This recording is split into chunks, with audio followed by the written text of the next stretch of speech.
Hello and welcome back to Geopolitics Worldwide. One of the world's most powerful economies, Great Britain is currently facing a prolonged period of economic decline.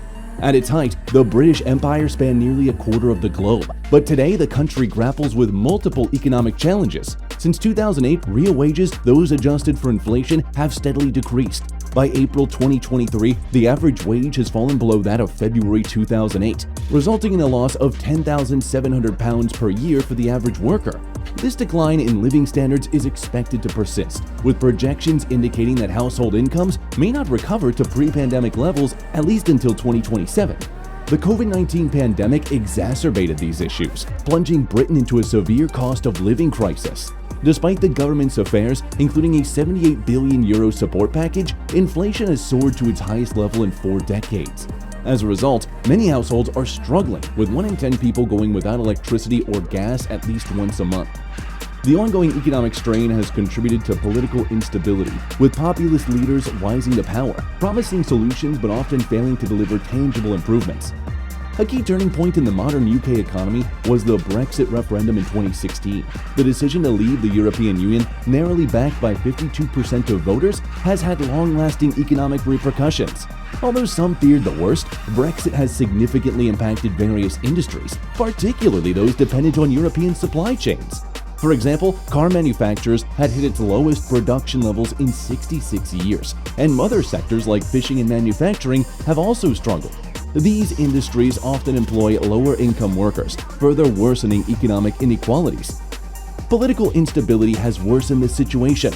The Conservative Party has seen 4 prime ministers in just 5 years, contributing to erratic policymaking.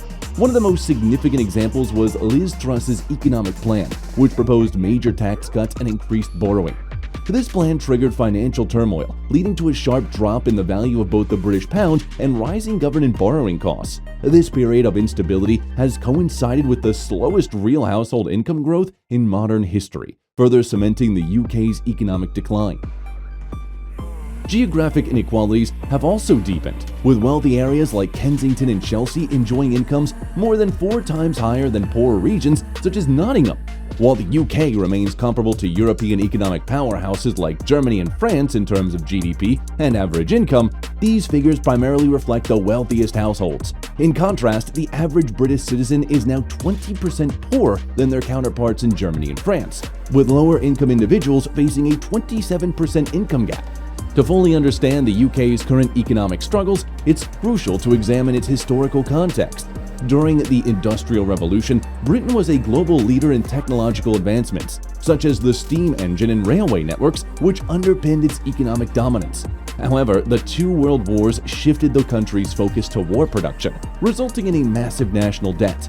In the post-war period, the UK saw the rise of the welfare state, the establishment of the National Health Service, and the nationalization of key industries.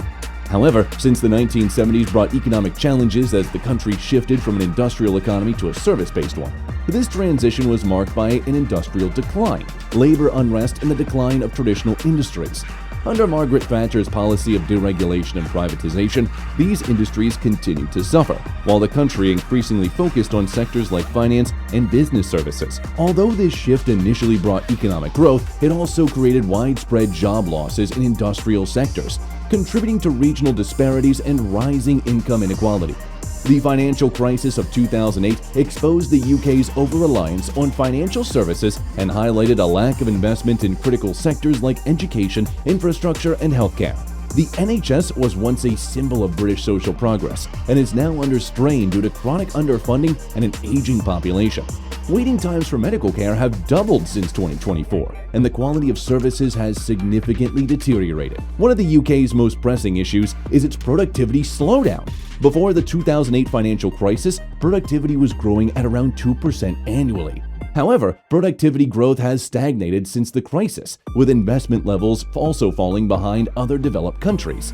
UK companies have invested 20% less than their counterparts in countries like France, Germany, and the US, putting Britain in the bottom 10% of OECD nations for investment. This lack of investment has led to outdated technologies and reduced innovation, further hindering productivity growth. Moreover, the UK faces a skills mismatch and underutilization of its workforce. A significant portion of young people, around a third, are not engaged in education by the age of 18, a higher rate than in many other developed countries. This leaves the workforce unprepared for high-skilled jobs that are essential in a modern, knowledge-based economy. At the same time, the rise of low-skilled part-time jobs has further weakened the labor market, offering fewer opportunities for career advancement and skill development.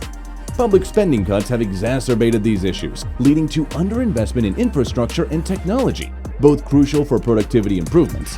Income inequality has deepened as a result, with the UK's gap between rich and poor being wider than in any other large European country. This inequality has a negative impact on economic growth, as lower-income individuals tend to spend less, which reduces overall economic activity. In contrast, wealthier individuals are more likely to invest their money in financial markets or real estate, which contributes less to job creation and economic growth. The UK also struggles with low social mobility, meaning it's difficult for people from poorer backgrounds to improve their economic standing. This is reflected in the country's high intergenerational income elasticity, meaning that income levels tend to persist across generations.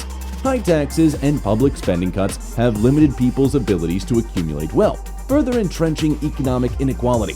Recent graduates burdened with high student loan debt face additional financial constraints, making it harder for them to contribute to the economy or improve their quality of life. Regional income disparities also remain a significant issue, with much of the country's economic growth concentrated in southern England.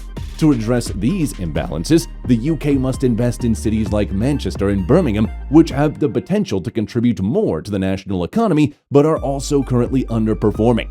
Investments in infrastructure, technology, and housing are essential to attract skilled graduates and boost productivity in those areas. Brexit has further compounded the UK's economic challenges. One of its most significant impacts has been a reduction in trade openness, as the country is no longer part of the EU's single market. While the immediate effects of Brexit were obscured by the COVID-19 pandemic, data now shows that the UK is the only major European country experiencing a continued decline in trade openness. The UK has negotiated new trade deals with countries like Australia, but these agreements have had a relatively minor impact on the overall economy. Brexit has also led to a restructuring of the manufacturing industry, with high productivity sectors like chemicals and transport manufacturing suffering due to the reliance on European supply chains. This shift has led to a greater dependence on lower productivity sectors, slowing economic growth and innovation. Moreover, critics argue that the UK has become inward-looking in the wake of Brexit, missing opportunities to lead in areas like green energy and carbon reduction. The UK still has the potential to revitalize its economy, but this will require long-term investments in key sectors, as well as a focus on reducing inequality and improving productivity. While the country remains highly developed, its current trajectory of economic decline is unsustainable and will continue to affect the quality of life for its citizens unless significant changes are made.